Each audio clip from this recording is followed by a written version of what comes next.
제 108편. 하나님이여, 내 마음을 정하였사오니 내가 노래하며 나의 마음을 다하여 찬양하리로다.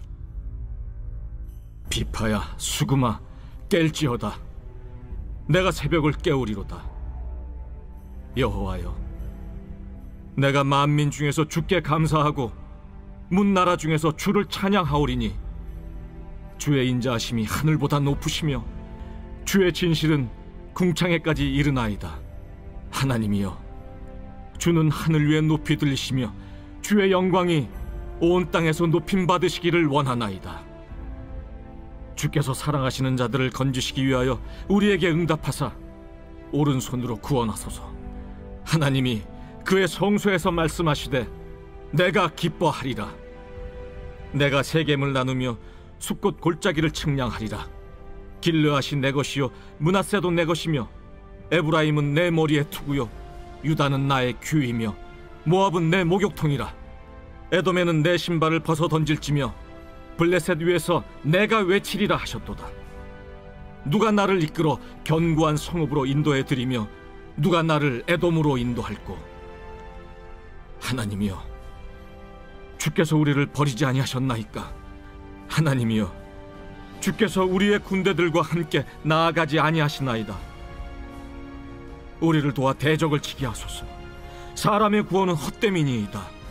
우리가 하나님을 의지하고 용감히 행하리니 그는 우리의 대적들을 밟으실 자이심이로다. 시편 108편은 공동체 탄원시로서 시편 57편과 60편을 부분적으로 인용하며 쓰여진 시입니다. 보통 탄원서는 하나님께 간구함으로 시작하는 데 반해 시편 108편은 찬양으로 먼저 시작합니다. 1절에서 시인은 하나님께 마음을 정했다라고 고백합니다. 히브리인에게 마음은 무언가를 의지적으로 결정하는 기관인데, 시인은 자신이 어떤 어려움이나 아픔이 있어도 하나님을 노래하고 찬양하겠다는 결단을 지금 하고 있는 것입니다. 시인에게 현재의 삶은 칠흑같이 어두운 밤입니다. 그 속에서 시인은 비파와 수금을 가지고 찬양하며 새벽을 주실 하나님을 깨우고 있는 것입니다.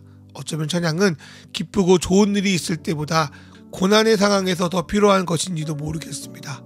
마음이 어려울 때 찬양으로 그 마음을 몰아내고, 슬픈 일이 있을 때 찬양으로 기쁨을 불러드리며, 고난이 있을 때 하나님을 찬양하며 그분의 도우심을 구하고 있는 것이 오늘 시인의 모습입니다. 4절의 말씀 앞에는 왜냐하면 이라는 단어가 빠져 있습니다. 4절은 1절부터 3절까지 시인이 찬양하는 이유를 알려주는데, 그것은 하나님의 인자하심과 진실하심이 온 세계에 가득하다고 믿기 때문입니다. 시인은 이러한 하나님을 믿음으로 찬양하고 그분께 도움을 구하는 것을 멈추지 않습니다. 5절에서 6절은 하나님께 도움을 요청하는 간구의 내용입니다. 5절에서 시인은 하나님이 하늘 위의 지존자로 높이 올라가며 그분의 영광이 온 땅에서 높여지기를 간구하고 있습니다. 그리고 그렇게 높임받기 위한 일 중에 하나로 주께서 사랑하신 자신을 건져달라고 요청하고 있는 것입니다. 성경에서 오른손은 우리의 삶에 개입하고 역사하시는 하나님의 능력을 상징합니다. 7절에서 9절은 하나님께서 전에 내려주신 구원의 말씀을 기억하는 내용입니다. 하나님은 성수에서 제사장이나 선지자를 통해 이스라엘을 구원하겠다고 말씀하셨습니다. 세겜은 북이스라엘의 중요한 성읍으로 사무엘 때까지 성소가 있었던 곳입니다. 숫곳은 요단강 동쪽의 중요한 성읍입니다. 하나님은 이 중요한 지역을 주시겠다고 약속하셨고, 혹시 빼앗기더라도 다시 주시겠다고 하셨습니다. 8절에서 길르앗은 요단강 동쪽에 있는 지역이고, 므낫세는 요단강 서쪽에 자리하고 있습니다. 분열되고 멸망했던 북이스라엘의 대표 지파인 에브라임과 남왕국의 유다가 모두 하나님의 나라 속에서 다시 작동하기 시작할 그날이 올 것입니다. 그렇다면 이스라엘 적들은 어떻게 될까요? 모압은 하나님의 발을 씻는 목욕통으로 전락될 것입니다. 고대 이스라엘에서 신발을 땅에 던지는 것은 그 땅이 자기의 것이라는 것을 의미하는 것으로 사용되었는데, 하나님은 에돔도 결국 하나님의 땅이 될 것이라는 것을 말씀하고 있는 것입니다.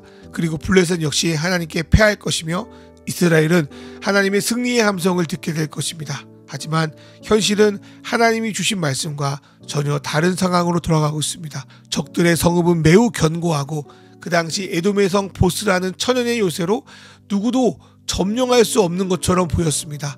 그래서 시인은 누가 나를 그곳으로 이끌 수 있을까 하며 한탄하고 있는 것입니다. 그 속에서 시인은 도움을 주시지 않을 것 같은 하나님을 향하여 하나님이 우리를 버리신 것이 아니라면 왜 우리의 군대와 함께하지 않으십니까? 예굽의 군대를 무찌르신 것처럼, 가나안 백성을 이기게 하신 것처럼, 다윗의 군대와 함께하신 것처럼 지금 우리의 군대와 함께하여 주십시오. 하나님이 함께하지 않으시면 우리는 이길 수 없습니다. 우리는 스스로를 구원할 수 없습니다. 라고 11절과 12절에 애통하며 소리치고 있는 것입니다. 그러면서 13절의 시인은 1절에서 마음을 정한 것처럼 다시 하나님을 신뢰하며 나아갑니다. 내가 하나님을 굳건히 의지하며 용감히 나아가겠습니다. 하나님은 우리의 대적들을 이기실 것을 믿기 때문입니다. 그렇게 고백하며 나아갑니다. 기도의 자리에 우리가 처음 섰을 때는 많이 불안하고 초조합니다. 눈에 보이는 것만 믿던 우리가 보이지 않는 하나님 앞에 서게 될 때 의심이 드는 것도 사실입니다. 그럴 때 우리는 찬양으로 먼저 우리의 마음을 하나님 앞에 두게 됩니다. 그러면서 우리에게 주신 말씀을 생각하며 과거에 행하신 하나님이 오늘 우리에게도 행하지 않으실까? 말씀하신 하나님이 반드시 그 약속을 지키지 않으실까 하는 믿음이 생겨납니다. 그리고 그 믿음을 가지고 기도로 나아갈 때 어느덧 성경의 말씀이 나의 말씀이 되고 하나님을 의지하고 용감하게 나아가게 되는 것입니다. 오늘 이렇게 시인처럼 하나님을 찬양하고 말씀을 듣고 기도로 깊게 나아가는, 그래서 하나님의 도움을 구하는 저와 여러분이 되기를 소망합니다. 이 시간 주신 말씀 생각하며 기도로 나아가겠습니다.